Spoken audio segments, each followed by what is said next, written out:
ரணிலை உடனடியாக விடுவிக்க வேண்டும். எரிக் சொல்ஹெயம். முன்னாள் ஜனாதிபதி ரணில் விக்ரமசிங்கவை உடனடியாக விடுவிக்க வேண்டும் என இலங்கைக்கான முன்னாள் நோர்வே அமைதி தூதர் எரிக் சொல்ஹெயம் அழைப்பு விடுத்துள்ளார். தடுப்பு காவலில் இருக்கும் போது அவரது உடல்நிலை குறித்து கவலை தெரிவித்துள்ள அவர் விடுதலை செய்யப்பட வேண்டும் என்று கூறியுள்ளார். இந்த நிலையில் ரணில் விக்ரமசிங்கவை உடனடியாக விடுவிக்க கோரும் இலங்கை, தெற்காசியா மற்றும் உலகெங்கிலும் உள்ள தலைவர்களுடன் தானும் இணைவதாக சொல்ஹெயம் தெரிவித்துள்ளார். 2022ஆம் ஆண்டு ஏற்பட்ட பொருளாதார மற்றும் அரசியல் நெருக்கடியின் போது இலங்கையை காப்பாற்ற நின்ற தலைவர் என்று அவர் ரணில் விக்ரமசிங்கவை பாராட்டியுள்ளார்.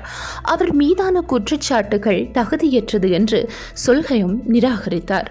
உண்மையாக இருந்தாலும் அவை ஐரோப்பாவின் எந்தவொரு குற்றவியல் அல்லது ஏற்றுக்கொள்ள முடியாத நடத்தைக்கும் சமமாகாது என்றும் கூறினார். இலங்கையின் ஊழல் எதிர்ப்பு பிரசாரத்திற்கு ஆதரவை தெரிவிக்கும் அதே வேளையில் ரணில் விக்ரமசிங்கவுக்கு எதிராக குற்றச்சாட்டுகளை தொடர்வதை விட உண்மையான பிரச்சினைகளில் கவனம் செலுத்த அதிகாரிகள் முன்வர வேண்டும் என்று எரிக் சொல்ஹெயம் வலியுறுத்தியுள்ளார். நன்றி.